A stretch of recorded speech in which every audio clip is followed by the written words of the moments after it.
नमस्कार, स्वराज एक्सप्रेस की खास प्रोग्राम बिग डिबेट में आपका स्वागत है। मैं हूं अमित कुमार।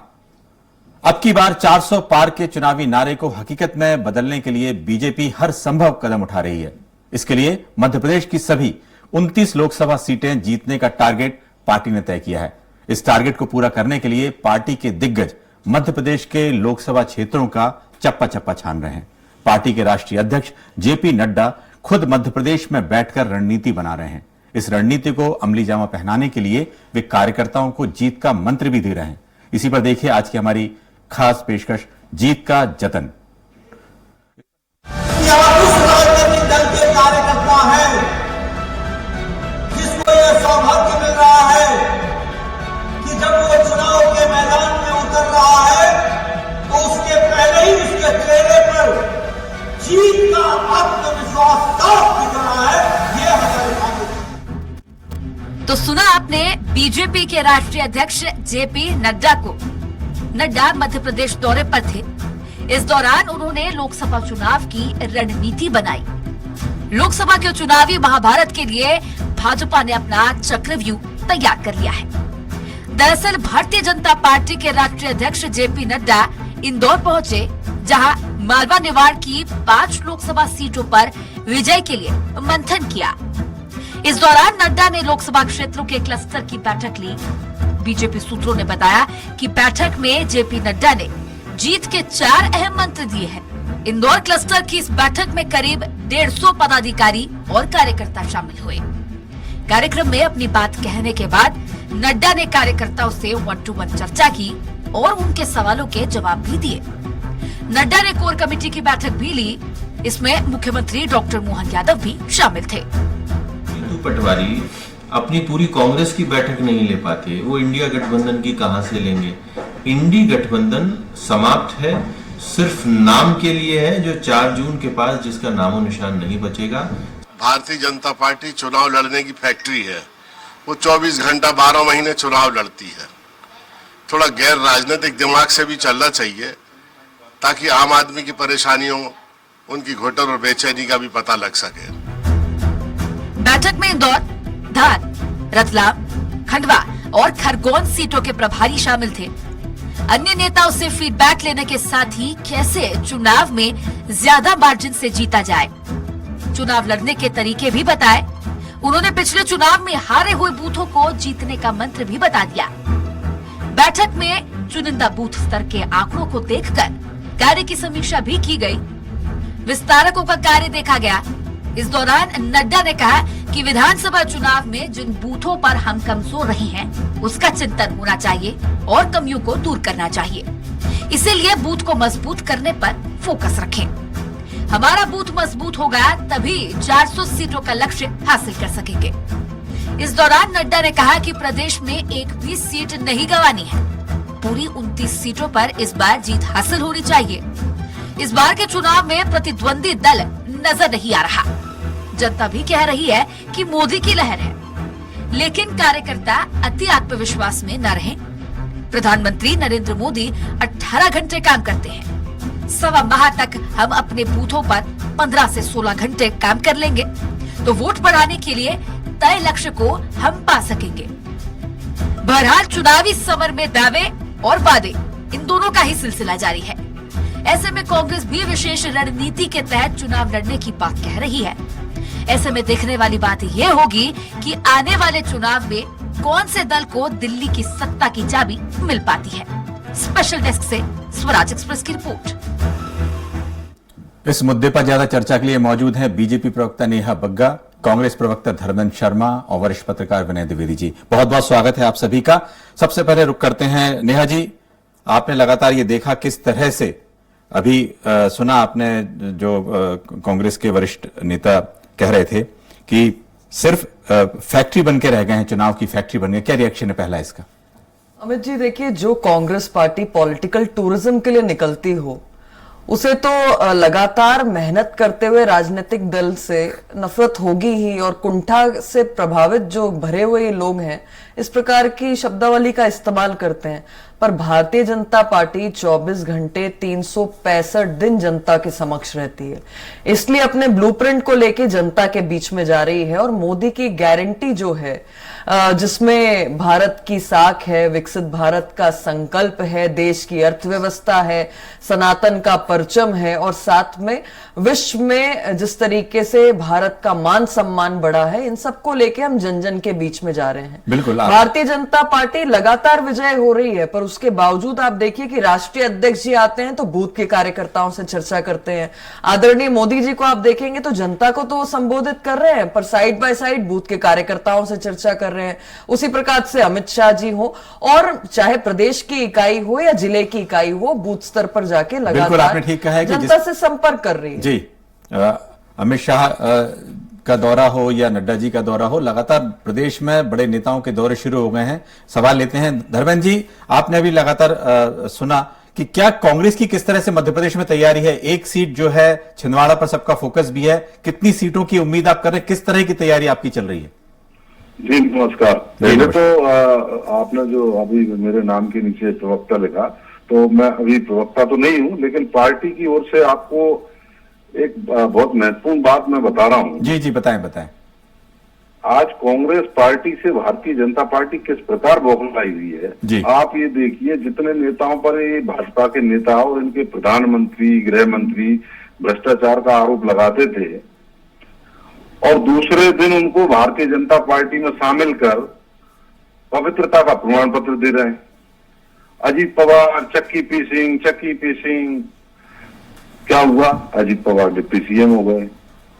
हमारे महाराष्ट्र के वरिष्ठ नेता जिन्हें तो बोले साहब देश के साथ इन्होंने छल किया है, देश की जो हमारी सेना है, आदर्श सोसाइटी घोटाले में उसका पैसा खाने का काम किया है। चलिए धर्मेंद्र जी, मैंने आपसे जो सवाल सुनिए, मेरी बात तो सुन लीजिए। ये बात हम लगातार सुनते रहे हैं कि ठीक है, यदि आपका कहना है कि जिस पे आरोप लगते हैं वो बीजेपी में आता है, मैं तैयारी की बात कर रहा हूँ। मैं आपकी बात ही जी, मेरी बात पे आइए। उनको भी तत्काल राज्यसभा से सांसद बना दिया जाता है। तो ये कांग्रेस के कार्यकर्ताओं को दिन रात भारतीय जनता पार्टी में भरने का काम कर रहे हैं, क्योंकि ये इनकी घबराहट है। इनको पता है कि भारतीय जनता पार्टी का जो मूल कार्यकर्ता है वो हताश है, निराश है, और वो अपने आप को ठगा महसूस कर रहा है। भारतीय जनता पार्टी का कार्यकर्ता घर बैठ चुका है, और इन नेताओं को ही पता है कि मध्य प्रदेश ही नहीं, पूरे देश की जनता मोदी की जो गारंटी है, इसकी ये बात करते हैं, उसका हिसाब लेने वाली है। 2 करोड़ युवाओं को रोजगार देने की गारंटी मोदी जी ने दी थी सालाना,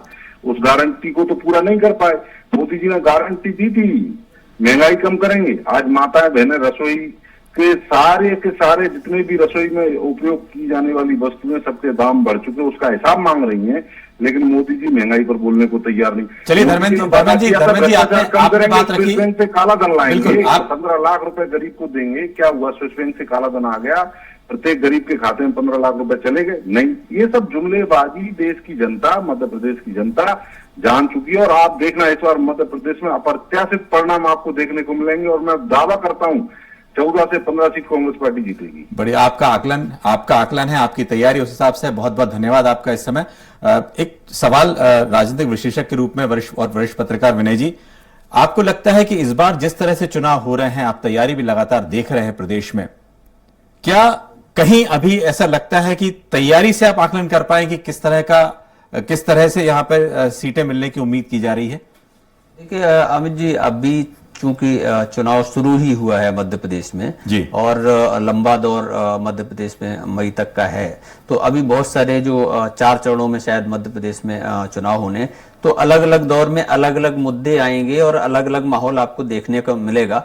अभी जो सारी चीजें हैं, अभी जो मैं चीजों को समझ पा रहा हूँ, वो बीजेपी एक मनोवैज्ञानिक राजनीतिक लड़ाई जो है जिसमें कांग्रेस से वो लीड कर रही है, और वो पूरे देशव्यापी बीजेपी ये काम कर रही, केवल मध्य प्रदेश में नहीं, कि कांग्रेस के नेताओं को, चाहे वो उप सरपंच और पंच हो, वहां से लेके और बड़े नेता तक जो है जिस तरह से बीजेपी में ज्वाइन कर रहे हैं, वो बीजेपी ने टारगेट किया, उन्होंने तय किया था कि हमें कांग्रेस के नेताओं को लेके आना है ताकि कांग्रेस को मनोवैज्ञानिक रूप से कमजोर किया जा सके। मध्य प्रदेश की जहां तक बात, बहुत सारे नेता गए हैं, और अभी देखिए एक जो राजनीतिक लड़ाई है वो हम लोग जो मीडिया में देखते हैं, दूसरा एक राजनीतिक संघर्ष चुनाव में होता है जो गांव के स्तर पर होता है, मोहल्लों के स्तर पर होता है और क्षेत्र के स्तर पर होता है, जिसमें जाति होती है, जिसमें गोत्र होते हैं। और मध्य प्रदेश में हमारे बॉर्डर की कुछ सीटें ऐसी हैं जिनमें ये सारी चीजें चलती हैं और उससे चुनाव परिणाम प्रभावित होते हैं। अमित जी जी बिल्कुल, आपने बिल्कुल कहा कि किस तरह से बीजेपी अपने स्तर पे काम कर रही है। लेकिन अभी एक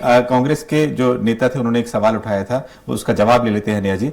उन्होंने कहा कि उसकी बात जो गारंटी के साथ जो लगातार कई मुद्दे ऐसे थे जो 10 साल से लगातार वो मुद्दे चल रहे हैं, कुछ मुद्दे पूरे हुए हैं, कुछ रोजगार की कोई बात नहीं कर रहा है, या कई ऐसे और मुद्दे हैं जो काले धन लाने की बात नहीं कर रहे हैं, आखिर उन पे चुप्पी क्यों है? क्या उन मुद्दों को बात करने की जरूरत महसूस नहीं हो रही है?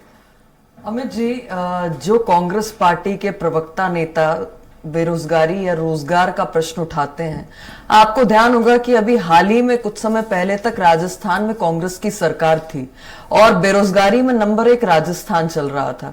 मैं आपको ये इसीलिए तथ्य सामने रख रही हूं क्योंकि कांग्रेस अगर किसी प्रकार से रोजगार के बारे में कुछ बात करना चाहती तो रोल मॉडल किसी प्रदेश में प्रस्तुत करना चाहिए था। पर भारतीय जनता पार्टी ने क्या किया? 40 किलोमीटर प्रतिदिन सड़कें बन रही हैं, 12 किलोमीटर इलेक्ट्रिफिकेशन रेलवेज का हो रहा है। आज 60% जो है एप्पल के फोन का मैन्युफैक्चरिंग हमारे देश में हो रहा है। आज ऑटोमोबाइल सेक्टर में भारत 2nd नंबर पर आ गया है।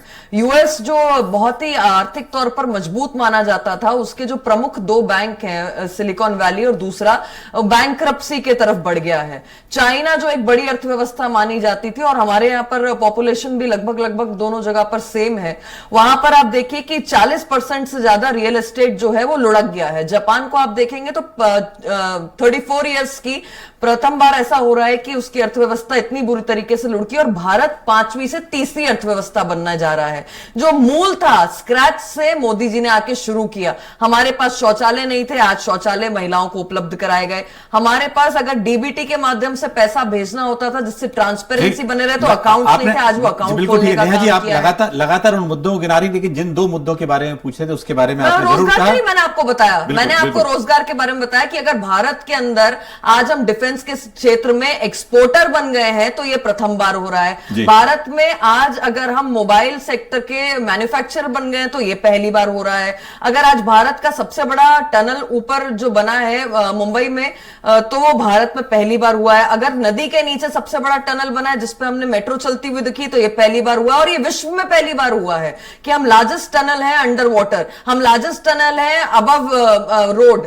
तो ये सारी चीजें क्या हवा में हो रही है? क्या इससे आप कह रहे हैं रोजगार उपलब्ध नहीं हो रहे? आज एम्स की संख्या जो है 75 साल की या 10 साल में दुगनी हो गई है। उसी प्रकार से रेलवे इंफ्रास्ट्रक्चर, उसी प्रकार से एयरपोर्ट इंफ्रास्ट्रक्चर, तो ये सबसे क्या रोजगार उत्पन्न नहीं हो रहा है? मैं कांग्रेस से जानना आपने चाहती अपना पक्ष रखा है, लेकिन इस समय हमारे साथ जो है प्रवक्ता जितेंद्र मिश्रा जी भी जुड़ गए। जितेंद्र जी, एक आपने लगातार कुछ हिस्सा सुना होगा डिबेट का, लेकिन एक सवाल है कि अभी जो बीजेपी के प्रवक्ता कह रहे थे कि सिर्फ बीजेपी की कांग्रेस सिर्फ नाम के लिए लड़ रही है चुनाव और 4 जून के बाद तो कुछ आगे दिखाई भी नहीं देगा। इस पे पहला रिएक्शन आपका लेना चाहूंगा।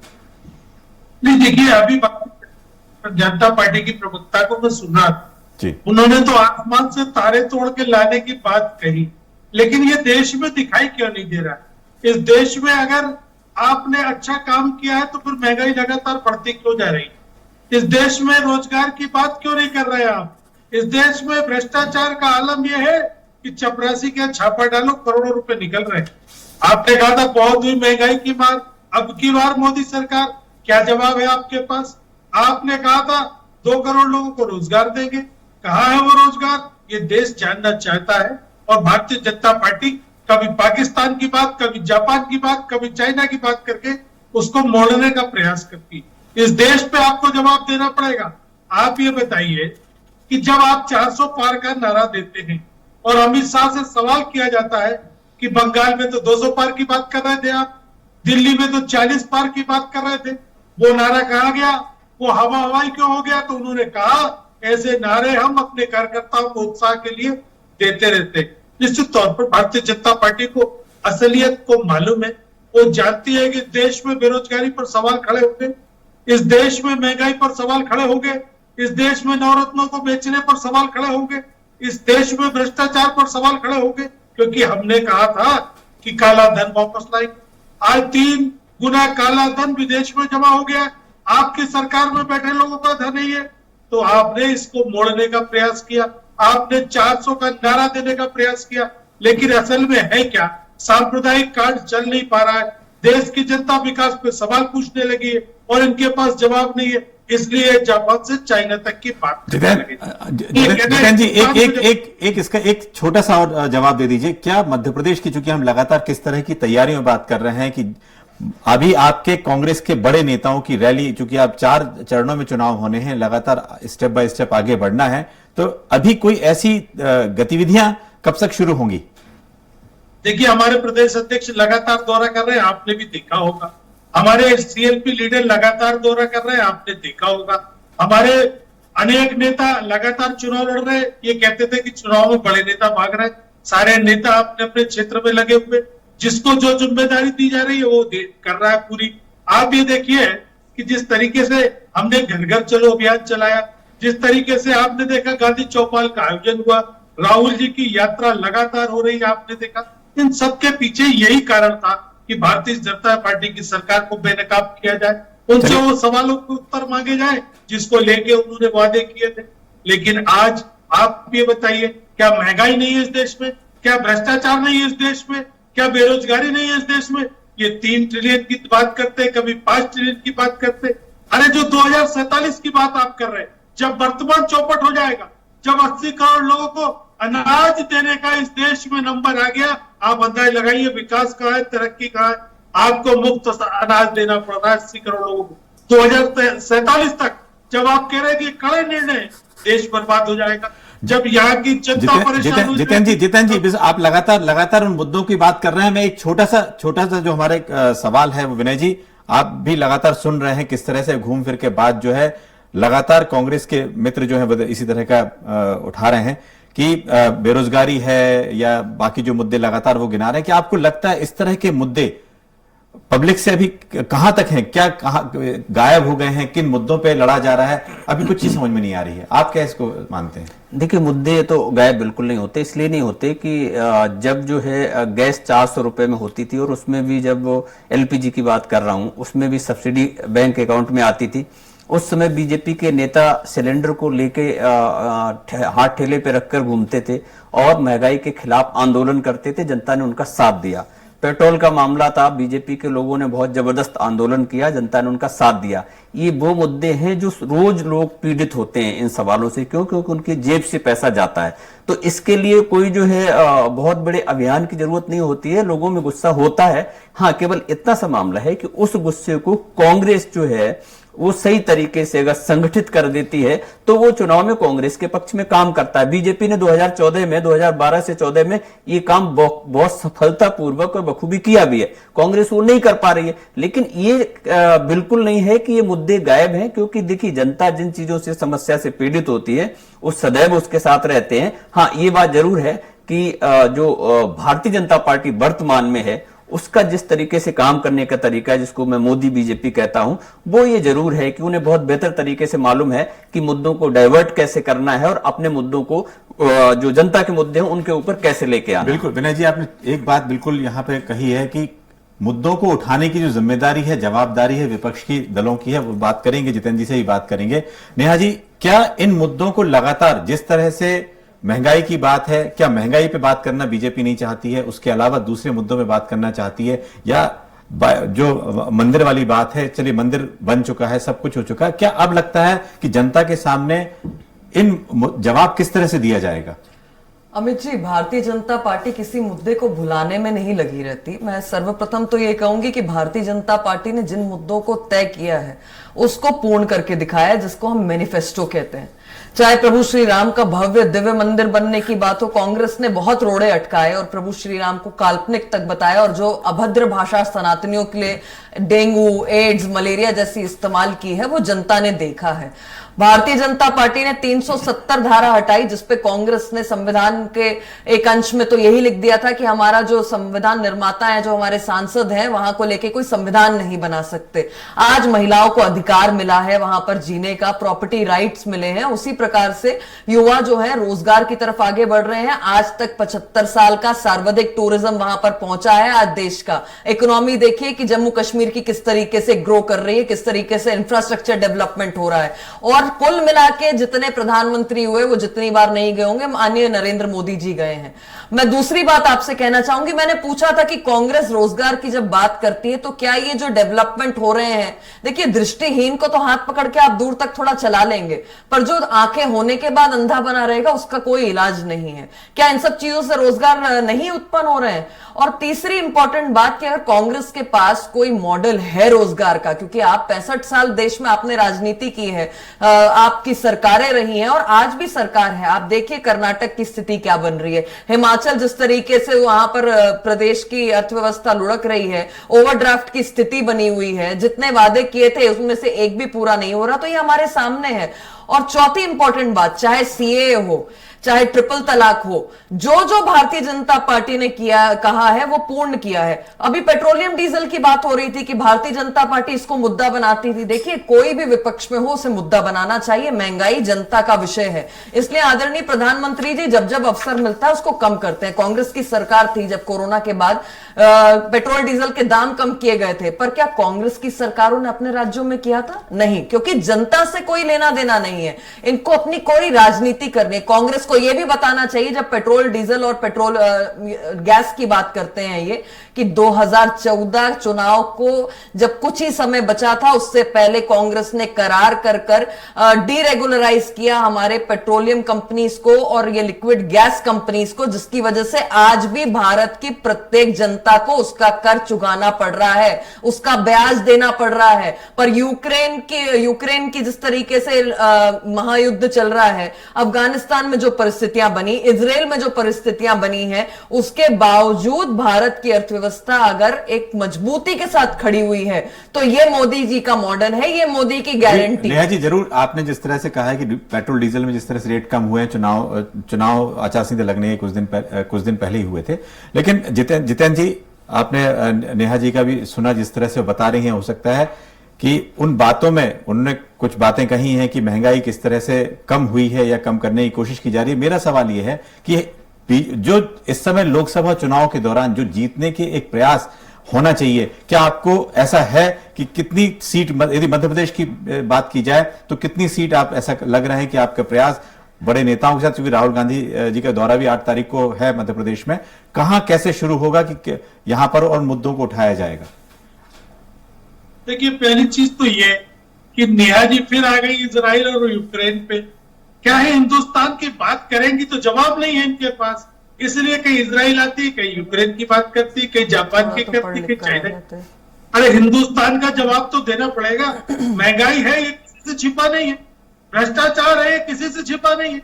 कहा सवाल कि इनको ट्रेंड किया जाता है कि मुद्दों से आपको मुंह मोड़ना है और जापान और चाइना पे। आदरणीय भैया जितेंद्र जी, एक अपना रोजगार का मॉडल किसी प्रदेश का बता दीजिए।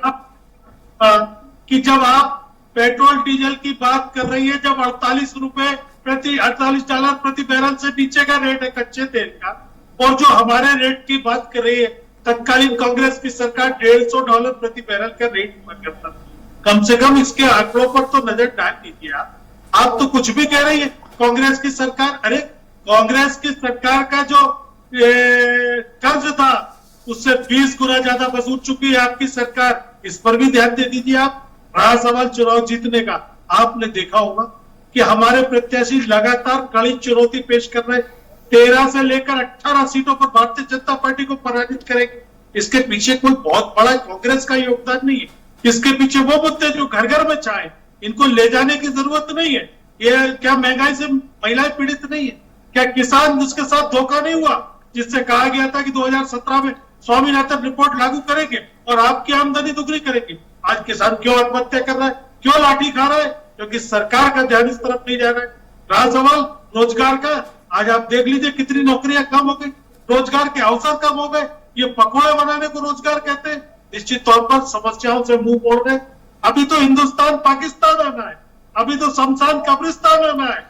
ये सारे के सारे इनके मुद्दे हैं जो ये चुनाव में पेश करेंगे। लेकिन कहीं ना कहीं ये 2024 का मतदाता है, इंटरनेट उसके हाथ में, 1 मिनट में पता करता है कि महंगाई बढ़ी है कि नहीं बढ़ी है। इसलिए भारतीय जनता पार्टी इस तरीके के जी जितेंद्र जी, आपने बहुत बहुत शुक्रिया, आपने अपनी बात है कि एक बस 20 सेकंड में, चूंकि विनय जी आपने लगातार दोनों प्रवक्ताओं को सुना, क्या लगता है कि मध्य प्रदेश के, चूंकि हम लोगों ने बहुत सारी बात की कि यूक्रेन की है या कई मुद्दे ऐसे थे जो जितेंद्र जी ने भी उठाए, क्या ऐसा लगता है मध्य प्रदेश को लेकर आपको लगता है किन मुद्दों पे चर्चा होनी चाहिए? चूंकि चुनाव लोकसभा का, लेकिन यदि मध्य प्रदेश की 29 सीटों को देखा जाए तो इस पे कोई ऐसी आपके दिमाग में कोई बात? देखिए, मध्य प्रदेश की जो 29 सीटें हैं उस पे बीजेपी और कांग्रेस दोनों ही, जिस तरीके से मैं ये कुछ सीटों पे मैं गया भी हूं कि अलग अलग लोकसभा सीट वाइज जो है इन लोगों ने तैयारी की है। सिर्फ बीजेपी नहीं, कांग्रेस को भी मैंने देखा है कुछ सीटों पे उन्होंने बहुत तरीके से प्लान किया है। ये बात अलग है कि बीजेपी जो है जिस तरीके से वेल प्लान तरीके से चीजों को